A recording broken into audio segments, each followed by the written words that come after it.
कथा, कहानी, किस्सा के सभी मित्रों को नमस्कार। समाज में सभी तरह के लोग हैं, लेकिन कुछ लोग हमेशा दूसरों की भलाई के लिए सोचते हैं, जीते हुए भी और इस दुनिया से चले जाने के बाद भी। ऐसी ही एक कहानी आज प्रस्तुत है, तो लीजिए सुनिए भानु प्रताप की लिखी कहानी काम की मिट्टी।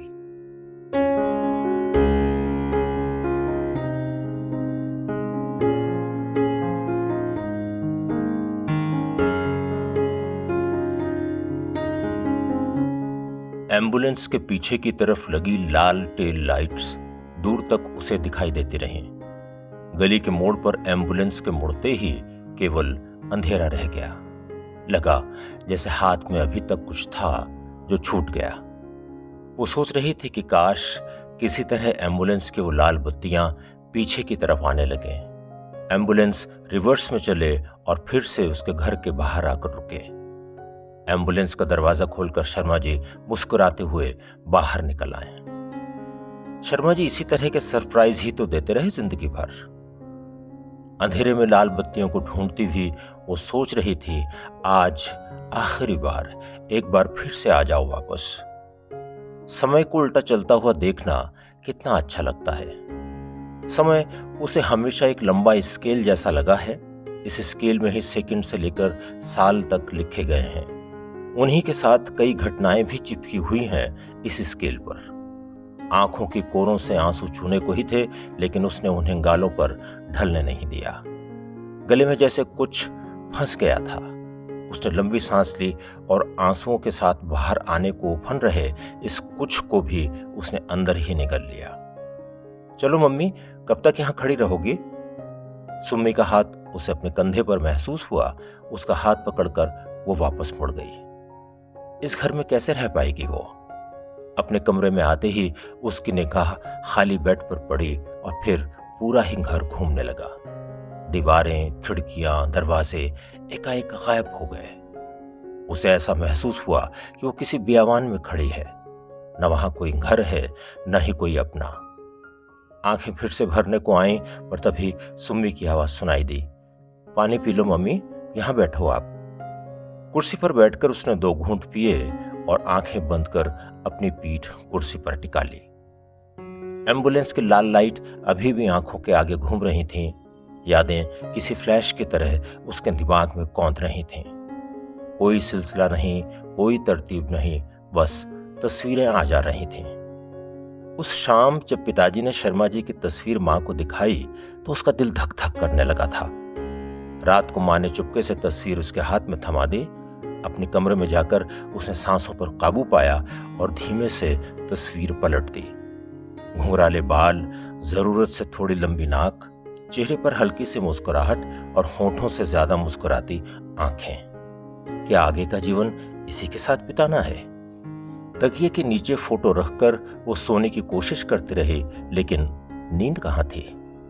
अचानक उसने देखा कि वो सुम्मी और शर्मा जी के साथ आगरा में ताजमहल के सामने खड़ी है। 2 साल की सुम्मी को तो ताजमहल से अच्छे घास के मैदान और फव्वारे लग रहे थे, और वो और शर्मा जी दोनों ही ताजमहल की भव्यता में खोए हुए थे। उसका हाथ पकड़कर शर्मा जी ने कहा था, तुम्हारे लिए भी बनवाऊंगा कुछ, पर अपनी औकात के हिसाब से, लेकिन उसका नाम रखूंगा लाजमहल। देखो, फिर से शर्म से लाल होने लगी तुम। उसे अस्पताल का दृश्य दिखलाई देने लगा। अरुण पैदा होने वाला था। डॉक्टर ने कहा था कि इस कॉम्प्लिकेटेड है, सिजेरियन ही करना पड़ेगा। शर्मा जी की आंखों में आंसू आ गए। उसका हाथ पकड़कर रुंधे गले से बोले, घबराना नहीं तुम, सब ठीक हो जाएगा। उसने मुस्कुराते हुए शर्मा जी को ही ढाढ़स बंधाया। मुझे कुछ नहीं होने जा रहा, मुझे तो डर है तुम्हारी तबीयत ना खराब हो जाए। वो जल्दी हिम्मत हारने वालों में नहीं है। उसके आंसू जल्दी से नहीं निकलते। किसी मौके पर उसे रोते हुए देखकर शर्मा जी ने कहा था, तुम रोया मत करो, रोते हुए तुम बिल्कुल अच्छे नहीं लगते, तुम्हारे बदले मैं रो लिया करूंगा। दृश्य बदल रहा है। सुम्मी का MBBS में सिलेक्शन हो गया है। घर में खुशी की जगह मुर्दानगी छाई हुई है। सुम्मी अलग गुमसुम बैठी हुई है। शर्मा जी इधर उधर टहल रहे हैं। उसकी तरफ देखते हुए बोले, कैसे होगा, कहां से इतने पैसों का इंतजाम होगा?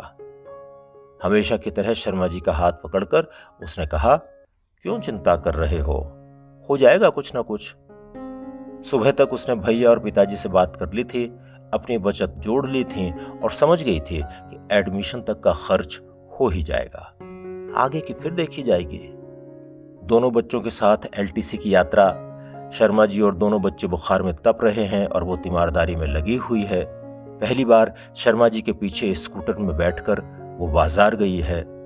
सास जी की मृत्यु पर उससे लिपटकर शर्मा जी फूट फूट कर रो रहे हैं और न जाने कितनी स्मृतियां समय के स्केल से निकल निकल कर उसके दिमाग के पर्दे पर आ रही हैं। पूरी तरह से उसके ऊपर निर्भर हो गए शर्मा जी अक्सर कह देते थे, भगवान ने तो मुझे पत्नी बनाना चाहिए था। हर निर्णय उससे पूछ कर लेने वाले शर्मा जी ने उसे एक बार फिर से सरप्राइज दिया था। इस बार कुछ सीरियस किस्म का था सरप्राइज। ऑफिस से घर आने के बाद चाय पीते हुए उन्होंने उसे एक फॉर्म दिखाया था। उसने आंखों ही आंखों में पूछा, क्या है ये? शर्मा जी ने मुस्कुराते हुए फॉर्म उसके सामने फैला दिया। किसी मेडिकल कॉलेज का फॉर्म था। फॉर्म की डिटेल पढ़ते हुए वो परेशान हो गई। इस बार उसने गंभीरता से पूछ ही लिया, क्या है ये? क्या मजाक है? शर्मा जी का जवाब था, बॉडी डोनेशन का फॉर्म है। उसने फिर पूछा, वो तो मैं देख रही हूं, लेकिन आप इसे लेकर क्यों आए हैं? इसके बाद देर तक दोनों में बहस होती रही। शर्मा जी के पास कोई आया था जिसने देहदान से जुड़े किसी एनजीओ की जानकारी उन्हें दी थी। ये बात शर्मा जी को अच्छी लगी थी। वो सोच रही थी कि एक बार उससे भी पूछ लेना चाहिए था। वो एकदम चुपचाप कमरे से बाहर निकल आई। इस आदमी को भी कैसे कैसे ख्याल आते रहते हैं, क्या क्या करना है इन्हें इस जिंदगी में। अभी बच्चे सेटल नहीं हुए हैं और इन्हें एक्सपेरिमेंट करने की फुर्सत नहीं है। सुम्मी का फाइनल ईयर है, अरुण ग्रेजुएशन में पहुंच गया है, थोड़ी सी गंभीरता तो होनी ही चाहिए। शर्मा जी भी थोड़ी देर में बाहर आ गए थे। उसे समझाते हुए बोले, अच्छा बताओ, इसमें बुराई भी क्या है? इस शरीर को जलाकर खत्म कर देना ठीक है या इस समाज की सेवा में लगा देना? सुम्मी भी मेडिकल कॉलेज में पढ़ रही है। बच्चों को भी शरीर के बारे में जानकारी चाहिए कि नहीं? अब इस शरीर को मिट्टी में मिलाना ही है तो ढंग से मिलाओ। उसे फिर गुस्सा आ गया। बहुत लोग हैं अपना शरीर देने वाले, तुम्हें ही क्या चिंता हो रही है? क्या तुम्हारे ही शरीर से डॉक्टरी की पढ़ाई होगी? फॉर्म शर्मा जी ने भर दिया था, लेकिन किसी ने भी उस पर साइन नहीं किए थे। वो सोच रही थी कि यह भी ठीक है कि घर वालों के हस्ताक्षर के बिना ये अपनी मनमानी नहीं कर पाएंगे। घर में 2 ग्रुप बन गए थे। सुम्मी छुट्टियों में घर आई थी और आते ही शर्मा जी के प्रस्ताव पर उसने खुशी खुशी हामी भर दी।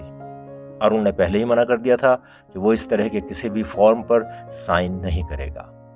भाई बहन में अक्सर बहस हो जाती। अरुण को उसका समर्थन मिल रहा था और शर्मा जी तो शुरू से ही सुम्मी के साथ थे।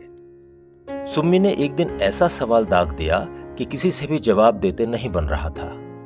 उसने कहा, अगर कल मेरी किडनी खराब हो जाए तो क्या आप में से कोई मुझे किडनी डोनेट करेगा?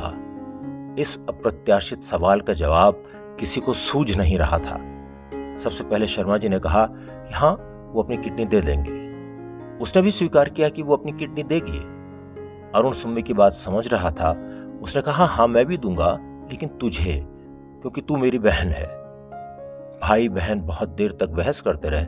शर्मा जी फिर उठकर अपने कमरे में चले गए। सुम्मी वापस जा रही थी। शर्मा जी ने उसके सामने फॉर्म रख दिया और उसने मुस्कुराकर साइन भी कर दिए। सुम्मी ने उससे कहा कि इसमें कोई बुराई नहीं है, प्लीज पापा की बात मानकर साइन कर देना। शर्मा जी ने फॉर्म मेज पर रख दिया और कहा, जब भी इच्छा हो साइन कर देना, मन नहीं मानेगा तो मत करना। अगले दिन शर्मा जी जब ऑफिस से घर लौटे तो उसने फॉर्म उन्हें लौटा दिया। शर्मा जी ने पहले फॉर्म देखा और फिर उसकी तरफ। उसने और अरुण ने साइन कर दिए थे। कितने साल तब से अब तक बीत चुके हैं। सुम्मी की शादी हो गई है, एक बच्चा भी है। 2 साल पहले ही अरुण की शादी भी हुई है। उसकी पत्नी भी नौकरी कर रही है। सब कुछ अच्छा चल रहा था कि शर्मा जी की तबीयत अक्सर खराब रहने लगी। दिल धोखा दे रहा था। पता नहीं कहां से शर्मा जी ने फॉर्म निकालकर उसे दिया और मुस्कुराते हुए बोले, जरूरत पड़ सकती है। 2 साल बाद जरूरत पड़ी। दोपहर से ही शर्मा जी की तबीयत बिगड़ने लगी। जब तक अस्पताल ले जाने की व्यवस्था हो पाती वो बेहोश होने लगे थे। उसका हाथ उन्होंने कसकर पकड़ा हुआ था।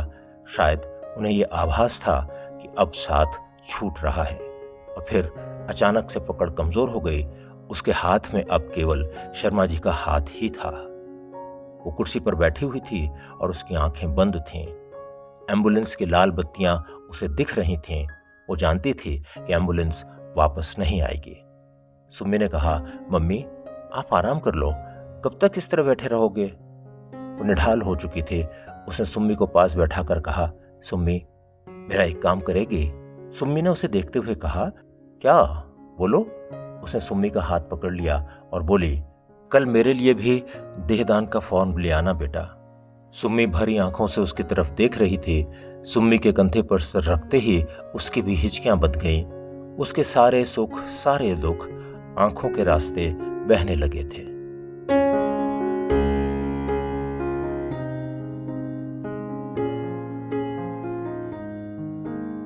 काम की मिट्टी।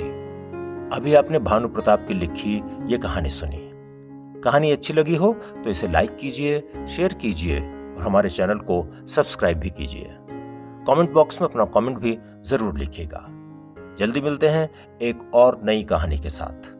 नमस्कार।